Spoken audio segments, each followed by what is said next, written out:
po gërmova pyllin, cili është zhvillimi këtu? Ku është ndryshimi i madh?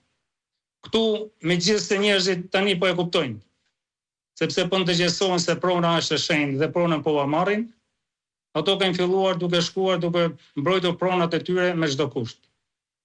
A arrin dot me gjitha të, sepse njerëzit natyrisht janë individ të veçantë që mblidhen pastaj në fshatra, po fshatrat tanë janë me pak njerëz, një pjesë kanë ikur, një pjesë kanë interesa të tjera pastaj të lidhura.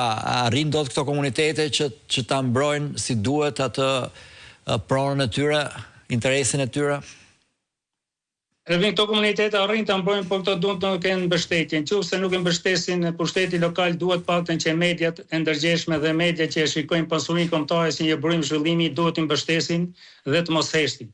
Duhet që të ngrenë këta probleme të komuniteteve dhe problemet e pasurisë natyrore, pasurisë kombëtare të shkojnë nivelin më të lartë sot. Duhet të jetë sot një emergjencë kombëtare mbrojtje e kësaj pasurie. A ke pa në parlamentin shqiptar që diskutohet për pasurinë kombëtare? E ke pa u dojqen 60.000 hektar pyje, a ka dalë një rezultat? Cila është vlera ekonomike e kësaj pasurie të djegur? Cila është dëmi i madh ose vlera e dëmit të kësaj pasurie të djegur? Sa vite kjo pasuri duhet të rikuperohet ose duhet të rehabilitohet?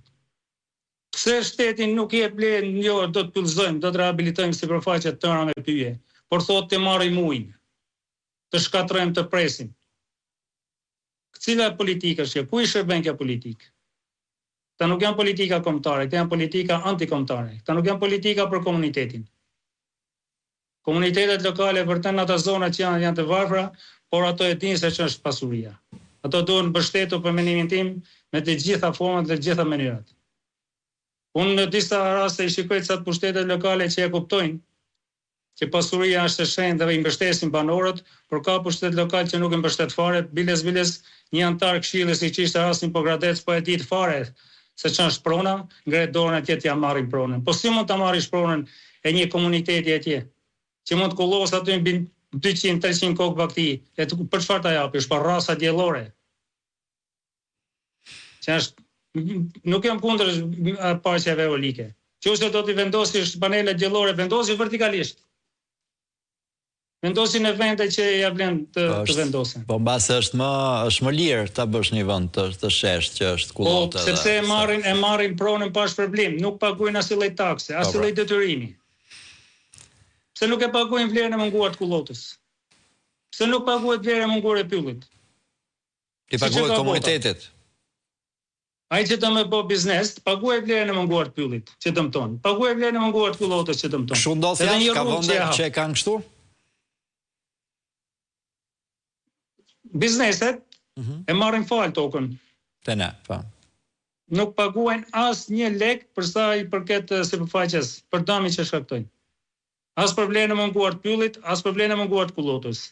As për vlerën e munguar të pasurisë natyrore për X vite sa ai do ta shfrytëzojë as sipërfaqe. Atëherë komuniteti ku do të jetojë?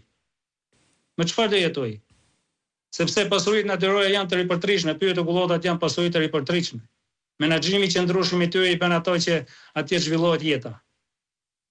Pastaj nëse shkatrojmë ujin, kemi shkatruar biodiversitetin. Qoftë nivel ekonomik, qoftë nivel mjedisor, qoftë në nivel social-kulturor. Neve kemi resurse për zhvillimin e turizmit, jam plotësisht dakord. Më mirë zhvillohet turizmi